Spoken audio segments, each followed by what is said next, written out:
जय श्री राम। जैसे भगवान ब्रह्मदेव ने मनुष्य की रचना की, उसी तरह मनुष्य की मृत्यु भी अटल है। मृत्यु के देवता कहे जाते हैं भगवान यमराज, जिन्हें कहा जाता है धर्मराज। यमराज के सहायक देवता कहलाते हैं भगवान चित्रगुप्त। भगवान चित्रगुप्त की पूजा करने वाले लोगों को कायस्थ क्यों कहा जाता है? भगवान चित्रगुप्त है सभी मनुष्यों के कर्मों का लेखा जोखा रखने वाले देवता। जो बातें गुप्त होती हैं, जो बातें किसी कह नहीं सकते, वो भी लिखी जाती हैं भगवान चित्रगुप्त के द्वारा।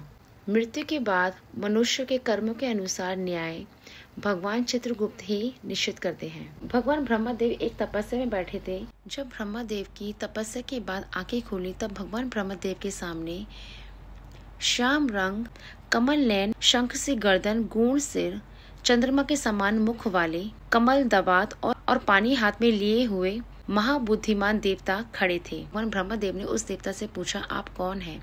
तब उस देवता ने भगवान ब्रह्मदेव को अपना परिचय देते हुए कहा, मुझे नहीं पता मैं कौन हूँ। मैं आपकी काया से उत्पन्न हुआ हूँ। मुझे मेरे माता पिता के बारे में कुछ नहीं पता। आप मेरा नामकरण कीजिए। तब भगवान ब्रह्मदेव ने अपनी तपस्या से उठकर उस देव को अपनी काया से उत्पन्न होने के कारण उसको नाम दिया कायस्थ, जिन्हें चित्रगुप्त भी कहा गया।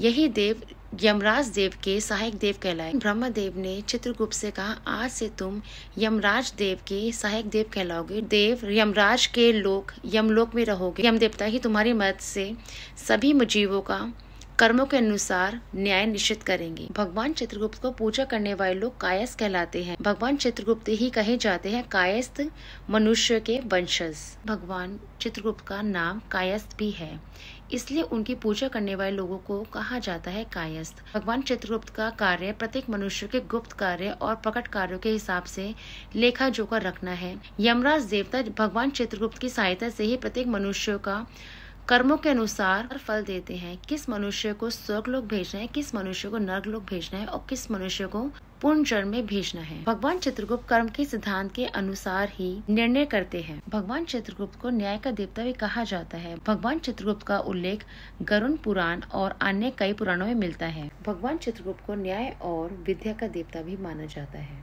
भगवान चित्रगुप्त की पूजा ज्यादातर व्यापारी लोग करते हैं और कायस्थ परिवार के लोग भगवान चित्रगुप्त की तरह कलम और दावात की पूजा भी करते हैं, क्योंकि भगवान चित्रगुप्त का काम है सभी मनुष्यों के कर्मों का लेखा जोखा रखना। मान्यता है भगवान चित्रगुप्त की पूजा करने से मनुष्य को नरक के कष्ट भोगने नहीं पड़ते। आगे चलकर भगवान ब्रह्मदेव के द्वारा ही भगवान चित्रगुप्त का विवाह कराया गया धर्म शर्मा की पुत्री के साथ, जिसका नाम था इरावती। इरावती और चित्रगुप्त जी के 8 पुत्र हुए, जिनका नाम है चारु, सुचारु, चित्र, मतिमान, हिमवान, चित्रचारु, अरुण और अतीन्द्रिय। भगवान चित्रगुप्त का दूसरा विवाह हुआ शाद देवता की पुत्री सुदक्षिणा से, जिसे नंदिनी भी कहा जाता है। भगवान चित्रगुप्त और सुदक्षिणा के 4 पुत्र हुए, जिनका नाम है भानु, विभानु, विश्वभानु, वीर्यवान।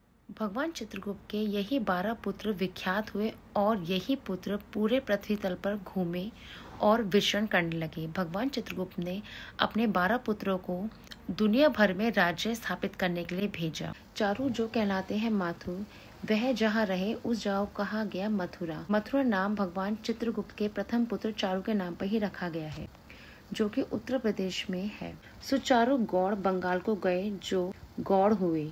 चित्र भट्ट नदी के पास नगर को गए, तो वह भाटनगर कहलाया। श्रीवास नगर में भानु बसे, जो श्रीवास्तव कहलाए। हिमवान अम्बा दुर्गा जी की आराधना कर अम्बा नगर में ठहरे, इससे वह अम्बिष्ट कहलाए। मतिमान अपनी पत्नी के साथ जिस नगर में गए, उसे सूर्यध्वज कहा गया। अनेक स्थानों में बसे अनेक जातियां कहलाए। भगवान चित्रगुप्त के पुत्र जिस नगर में गए, उस नगर में वह नगर बसाते गए। उनके नाम से जो नाम प्रचलित है, के नाम से जातियां प्रचलित हुई। हिमवान कहलाए अम्भिष्ट, चित्रचारु कहलाए कर्ण, अरुण जिसे चारुण भी कहा जाता है, उन्हें कहा गया या अष्टाना। जितेंद्र कहलाए वाल्मीकि और इसके बाद आते हैं अतीन्द्रिय। चित्रगुप्त की दूसरी पत्नी से जो 4 पुत्र हैं, उनके द्वारा राज्य बसाए गए। उनके नाम है भानु से श्रीवास्तव, विभानु से सूर्यध्वज, विश्वभानु से निगम और वीर्यवान से कुलश्रेष्ठ। भगवान चित्रगुप्त के पुत्रों के नाम से ही मनुष्यों ने अपने नाम के पीछे सरनेम लगा लिया। सनातन परंपरा में दीपावली के आखिर दिन जिस दिन भाई दूज बनाया जाता है उस दिन भगवान चित्रगुप्त की पूजा भी की जाती है और इसी दिन को यमद्वितीया के नाम से भी जाना जाता है।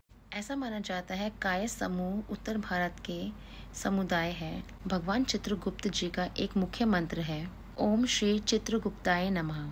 Keep like, share and subscribe on YouTube, follow on Instagram। जय श्री राम।